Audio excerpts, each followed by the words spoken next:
Drew Brees, 20 years in the NFL, 15 years here in New Orleans. That is interesting. You have an encyclopedic memory and knowledge of this stuff, but go back to your Super Bowl week. You have extra time. You have Sean Payton. You put stuff in. Did you take stuff out, or did you go into your Super Bowl, Drew, with just more plays than you'd ever had in your life? No, I don't remember the volume being an issue of that week because, quite honestly, the Colts defense, which wasn't that complicated, that was back at the time when they were very much like Tampa 2. And we're just going to allow our pass rushers, Dwight Freeney and Robert Mathis, to get after you, right? And, man, we've got good players in the secondary that are just going to keep it in front of them, and we're just going to kind of manage the game because we know we have a high-scoring offense, on the other side. So I don't remember the volume being an issue necessarily as far as the volume of plays in the game plan. It was more so, I think, for us, like our success we knew was, number one, we need to steal a possession in this game, right, which we did at the start of the second half with that onside kick that we called ambush. But it was really more so, like, how do we create a rhythm, with our offense against these guys and a level of patience? Because, look, we were a big play offense, too. We were used to, kind of those, big play shots down the field. And I think we just recognized, hey, these guys don't really give that to us. So we're going to have to run the ball effectively. We're going to hit them with the screen game to try to slow down the pass rush. And then we're just going to be methodical with the passing game, which we were super efficient in the passing game. And, oh, by the way, what that does is it also chews up the clock and it keeps one of the best players in the world off the field on the other side in Peyton Manning.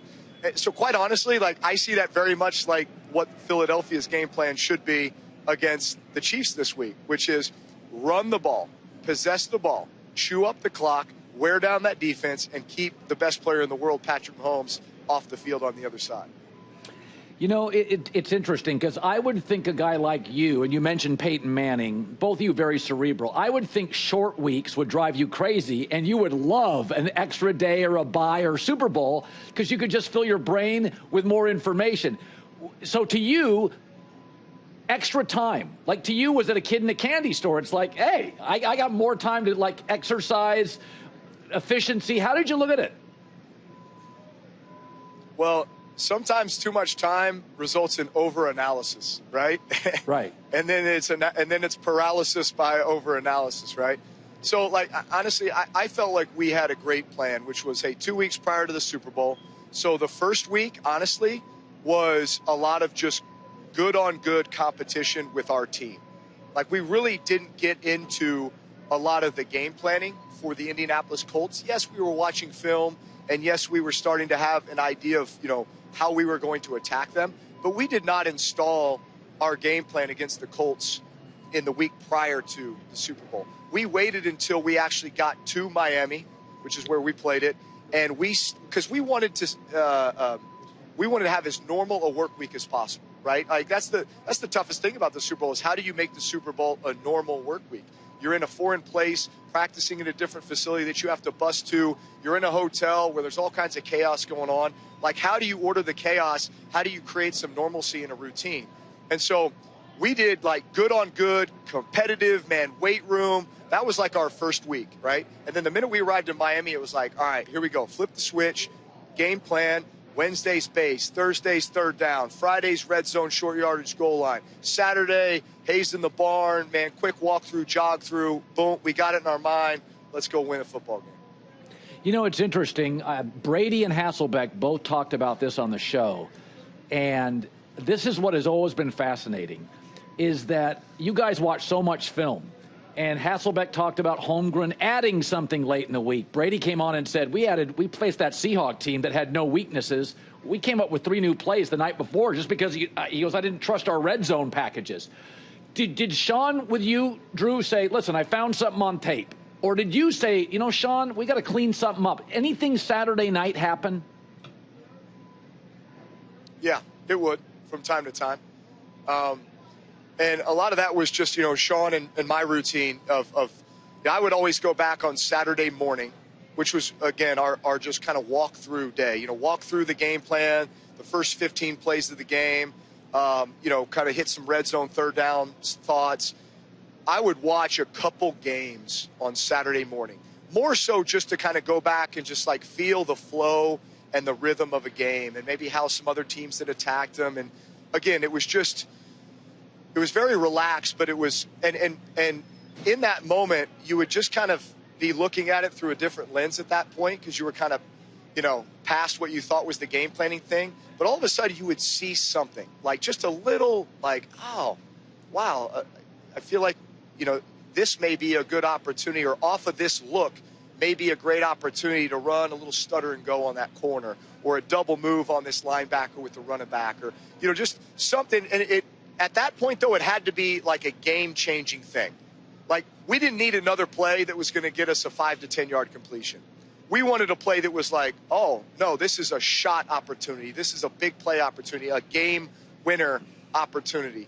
So, yeah, we had a couple of those. In fact, we were playing Monday Night Football against the Miami Dolphins 2013, night before the game.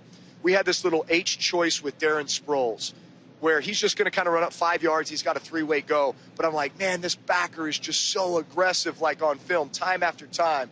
And he's going to see that, and he's just going to be sitting all over it. It's like, hey, Sean, what if we just double move this guy, like, right off the bat, And just, like, set the tone early. Sure enough, second play of the game, we run this. We put it in literally the night before. And, man, it works like a charm, 40-yard completion. And that's when you're kind of looking to the sideline like, yeah, we got him. I read a survey, it must have been 15 years ago, and they were talking about the most unique cities in the country. And New Orleans was number one. They said the vibe, the food, the people. To be the Saints quarterback here for 15 years, it's not like being a quarterback, nothing against Seattle or Baltimore. But, I mean, what is it like? This is such a simple question, but in one of the most unique American cities, what is it like? What do you remember about being the Saints quarterback for 15 years? What sticks to you? Well, I think the thing that sticks out most to me is that the community of New Orleans, they were more fans of New Orleans than they even were, or they were first fans of New Orleans than they were fans of the Saints. Like, in other words, when you walked around town, it wasn't like, go Saints, or thanks for what you do for the team. It was like, man, thanks for loving this city. So it just gave you this feeling that, man, we were all in this whole effort together. And, like, people appreciated the fact that my wife Brittany and I lived right in the heart of the city, like right in uptown New Orleans, and that we'd be walking the dog in the park just like everybody else. But we'd be, having gumbo down at, the local spot, just like everybody else, right? Like, there was just this feeling of, man, they're just like us, and they want to be just like us, and they're just part of this community and part of this society. And like, that was what was so unique about this place. Finally, where do I get one of those sweet Crown Royal jackets you're wearing? Can you get me one of those, Drew? You know what? I'm glad you asked, Colin. Really? Buddy, I got one here. Baby. I got one here right for man. Look at this. Satin starter jacket. We got NFL Crown Royal. And this is an incredible partnership with Crown Royal. They've been a huge benefactor to our foundation, helping us with all of our efforts here in New Orleans, helping to build affordable housing, job skills training, build healthcare facilities around the state. And they're doing a ton of things here during Super Bowl week, donating a lot of money to the Foundation for Louisiana. They've got a pop-up down in the quarter selling the jackets. All the proceeds going to the foundation. They got the Crown Royal rig in town that people can go check out and pack bags for military to be able to send overseas. So Crown Royal is doing a ton of great stuff. They've been, 4 years, the official whiskey of the NFL. So really appreciate their support of the foundation, support of New Orleans.